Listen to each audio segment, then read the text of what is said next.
the time, you're going to go nuts. So I'm going to use Catherine's example again because I'm from film and I understand it. So the director, the producer, and the audience, all three get very different things. Catherine has a really funny signature in her email. Please tell me your signature. That's for the producers and directors. Producers and directors. On time and off book without the drama. Without the drama. So important when you're casting a film that, first of all, it shows her professionalism, but it also shows her sense of humor. Yeah.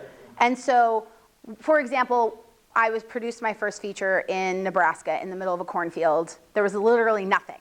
And so when actors were coming in to audition, like, again, back to the 80-20. 80%, okay, let me back up. 20%, if they could do their job, we were like, great. Then 80% of it was, can we hang out with them for 30 days in the middle of a cornfield? Very important. So important. Without anyone getting arrested. Exactly. Exactly. And no blood. But do you see what I'm saying? It was so crucial because I was producing it. So as the producer, you're worrying about, oh my gosh, are they going to be dramatic and demand a new hotel? Which there was only 2 of in the town that we were filming in. Are they going to demand certain meals? Because there's not a lot of choices when you're in the middle of a cornfield in Nebraska. Are they going to demand an entourage? Do you see what I'm saying? So it was very specific. Could they do their job? Great. Then they're in this pile already. Then while we're going through, okay, how was their energy when they walked in the room? Were they nice? Were they pleasant? How have they email corresponded? It's all about who you are as a person when you show up to be in a film. I'm just throwing that out there. So, knowing your audience comes down to being more specific one-on-one. If she was worried about what the grand audience in her film was going to be while she was trying to get the job, it wouldn't have happened. But once she got the job, right, once anybody gets the job, then you can worry about the big picture. So your audience is very different depending on the stage you are in what you're selling or your interview process or wherever you are. Okay. I'm probably going to go over my 45 minutes, but it's because we've been doing the Q&A kind of throughout. So the last one is really important, and it's the why. Going back to the very beginning when we said, why is 80%, 20% is how. So your why is motivated by your who and your what. So someone tell me, and not Catherine or Carol, why you do what you do. Anyone? I'll give you an example. Or Daniel can tell me. Yes. Why do I do what I do?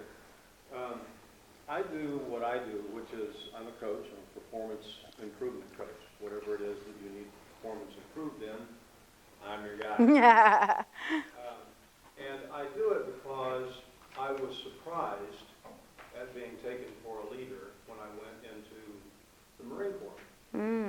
When I'm in line with everybody else and getting on a bus, and all of a sudden the colonel walks up and hands me a bunch of stuff and tells me that the bus, the people in it, all of these records are up to me to get them where they're supposed to go. Well, of course, I didn't have to do anything. I just not lose the damn stuff.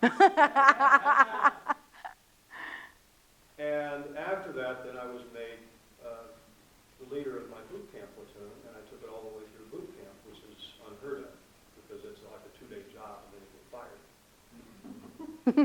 And I did it because I was always confused and always scared. I meant it when I said confused. Always scared of not knowing the right thing to do at the right time. And I realized this is where most people live their lives. It's very true. It's a really, so you know your audience because you were your audience. I am my audience, and I continue to be my audience, and I just love to see the light that comes on when somebody gets it. Absolutely. Whatever it happens to be, that difference that makes a difference, and I just love being a part of it and making that happen. It's so interesting that you said you were taken for a leader but didn't know why. I think leaders, people outside of us, because we're all leaders, if we're showing up on Saturday morning at 10 a.m. to take a personal development workshop, or we're going to Toastmasters, what? You're confused. I am Sunday. Oh gosh. You know what I'm saying. See? Tired. That if you guys are awake. That's right. Films lose schedule all the time. That's right. That's right. But if you're here, you already have leadership qualities. And people outside of us can see them, whether we do or not. True, I was taller than everybody else. See? So automatically leader. That's not true. If you were tall and lanky and not carrying yourself in a specific way, I don't care how tall you are. So it's really important that we own the fact that we already have these leadership abilities and that we just need to harness them. And I say this for myself all the time. Own it and move forward and learn how to be an effective leader. I think that's key because we're already leading. So do we want to lead effectively or do we want to lead haphazardly? Effectively is less stressful. So, why is what you do needed in the world?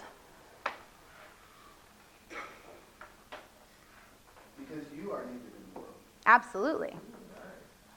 Let's have a little less philosophical answer to that question, but yes, absolutely.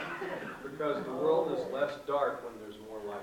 Absolutely. More philosophical. I was going to say because this life and world is full of roadblocks, and you have to understand how to go over, under, around, or through, and most people don't. It's true. If you truly believe in what you're offering, then you owe it to that person to make sure they get what you're offering and not someone else who's doing it substandardly or a worse product or worse service. Right. It is our responsibility to effectively be in the world. And if we know who we are and what we do and why we do it, we are an effective human. Absolutely. So when you're doing this, I know we've had a lot of philosophical answers because I love that part of this, but honestly, when you're looking at your product or your service, specifically write down why that service or product is needed. If you don't know why Herbalife is needed, Carol, you're not going to be able to sell it. Joser, if you don't know why music producing is needed, you're not going to be able to sell it. If you don't know why getting off book is needed, you won't be able to sell it, but you do, and that's why I love you. And then you can go into why your customer wants it. They may not know they want it, and that's why all of this foundational work is so important.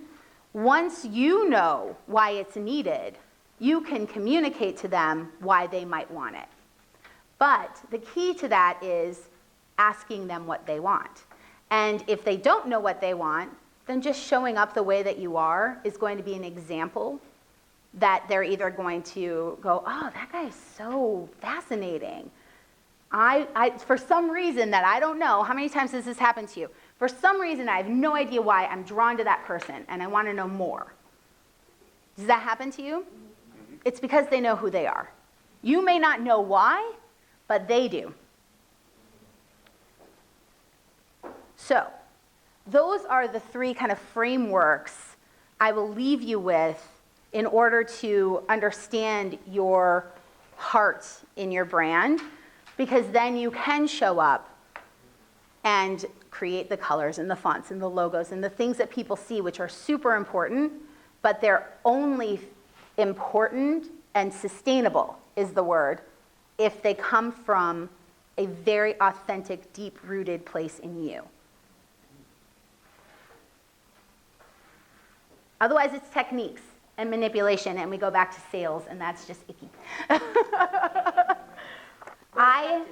But not always. How many times have you bought a used car from someone who's just trying to sell you a used car? Never, because ew.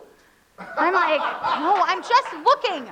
I'm just looking, like you're running around the lawn screaming, I'm just looking, when you really want to buy it. Who has a timeshare? Oh, right? And how many? Exactly. So to recap, we have the who, the what, and the why. And I really, really challenge you to go home and think about them because it's going to affect how you show up in the world. If you're going to a job interview, let's say you're not running your own company, but you're going to a job interview. If you don't know why you're there or who you are, the person interviewing you isn't going to know where to put you. If you can't effectively tell someone what your skills are, why you do what you do, why you're passionate about it, the candidate next to you might be able to do that, and that's why they're getting the job. You may be way more qualified, like the acting example. If you can do your job, there might have been better actors. It happens all the time, but you're not cool, or you don't know why you're there, and I don't feel like you're going to be the right fit in my team. It's not going to happen, okay? So I gave you a bonus, which is a goal-setting sheet. And just really quick, you just write your goal down, and then you list the steps it takes to get there. And my challenge to you is to write at least 3 steps, and then step back and look at each step and write 3 more steps in between. Because the smaller you break your goal down, the more effective it is. And then do 1 per day, one of those little teeny tiny steps per day. Oh, today I'm going to write my goal setting sheet. Tomorrow I'm going to write my why. You know, don't get overwhelmed. That's my timer. I want to really quickly leave you guys with this. It's really important to me that you understand that you are so essential in the world. And it's not just because you're an individual, but it's because you are an individual who got up on Sunday and came to a workshop at 10 a.m. The world needs us to show up authentically and not be afraid to put out there what we want to put out there. And now we have Q&As, but we don't have as much time, correct? How much time do we have for Q&A? 10 minutes. 10 minutes. All right, who has questions? If you don't have questions, I'm going to babble more. So can you elaborate a little more on the 80-20%, the why versus the how, So 80% as it pertains to your personal brand? as it pertains to your personal brand. I feel like my whole speech was kind of that way. And I'll clarify. And what I mean by that is the how is the fonts, the colors, the logos, the way the world sees you, the marketing part of it. That's 20%. The 80% is why and who you are and how you show up in the world. Think about this. Carol experiences it every day. People say, I want to get in shape. Okay, good for you. How? Why? Why do you want to get in shape? How many people here have started a diet? How many people here have failed a diet? At some point in our lives, we all set goals because we think we're supposed to do those things. We think we're supposed to be a size 0. We think we're supposed to get a job at a bank. We think we're supposed to wear beige. I think I'm supposed to have hair. Daniel thinks he's supposed to have hair. But exactly, Daniel, why do you think you're supposed to have hair? Why do we think that way? A lot of it is how we were brought up, but we're adults now. So we get to decide, which is like the coolest thing ever. And until I realized that, I was like, just feel so sad all the time. I did. I felt like this caged bird where I was like, oh my God, if I have to go to one more cubicle or if I have to wear beige one more time, I'm going to explode because it's not who I am. And I had this like thing on replay in my head, the whole who do you think you are? Who hears that in their head a lot? Don't be scared to raise your hand. It's personal development. It wasn't until I realized that that tape was a lie that I started to live my life the way I want to live my life. So if you're hearing things in your head that someone said to you when you were little, or society says, who do you think you are all the time? Well, I'm me. So I'm here for a reason, right? We're all here. I don't believe that we're here just to like do everything like robots. Like, live your life with passion. Oh gosh, the world needs it. We have to lead by example. I'm sorry, I get all like, Yes, Joseph. Did that answer your question with the 80-20? Did it answer everybody else's? Is anybody unclear about that? Okay. Does anyone else have questions? You just want me to like babble? When you were talking on the fly, why is it needed? I wrote down the line that I use, and I wanted to check it with you and see if I'm on target with what you said. Okay. Okay. Create greater joy, wellness, wholeness, and life, love, and living. So I will say to you, Yes. beautiful. But I'll also say to you, does it resonate with you? Resonates with me. Then it's perfect. Seems to resonate with most people, right? Does it resonate with anybody here? Say it again. To create greater joy, wellness, and wholeness in life, and success in life, love, and living. So let me ask you this. Who wants that? No. That's the thing. But more importantly, does everyone believe that that's why you're doing what you're doing? Oh, right now, it's, No. I know it's why you're doing what you're doing. I believe you, 100%, which is why it works. Which is why it works, right? But if somebody else was to say what you wrote and they didn't believe it, you could tell. Yeah. I love you. I just made her really mad. She's going out to the car to cry. Who are you? Ah! I'm totally inauthentic. Everything I said's a lie. But do you see my example is if it rings true for you, it's going to affect how you say it, whether you think it affects how you say it or not. If I was to stand up here, and I'll put my best acting chops on, I think everyone should wear the color black. All the time, no matter what. Cruella. It's not authentic. Hello, I'm wearing bright yellow. Yes, Karen. And kind of like too with sticking with the authentic and the why and everything, like I'm sure you experience this. Not everywhere you go do they, always perceive you. Absolutely. Oh gosh. Right. So, Absolutely. But you're so confident in who you are, because you know who you are, just like I do, that it doesn't really matter what other energies connect you, because you know who you are. Right. That's so true. Yeah. And it's important to know, not everyone's going to like you. And it's okay. Damn, you like The main thing to know is it's okay. Not everyone's going to like you. That's not good or bad. That's just a fact. There are people that cannot stand me. No way. There's people It's who possible. hate yellow. There's people who hate yellow, and it's actually a scientific thing. Yeah. Apparently, the cones in their eyes can't see the color. It hurts their eye, physically hurts their eyes. So they're not my audience. Let me just tell you. But I'm okay with that because my message is to be who you are, and this is who I am. And my message is to say, I love color, and I think the world needs more of it. At least I think the world needs to have a choice in the matter. And not all of us, going around and doing what we think we're supposed to be doing. It's about being who we are. Hey, if you're not hurting anybody, I am apparently with my yellow, but if you're not hurting anybody, do it. If it makes you feel good, right? Okay, anybody else have questions? Oh, you guys are awesome. That's good, because I think we're almost done, yes? Okay. What? And with that, I will bring back our Toastmaster, Mr. Glenn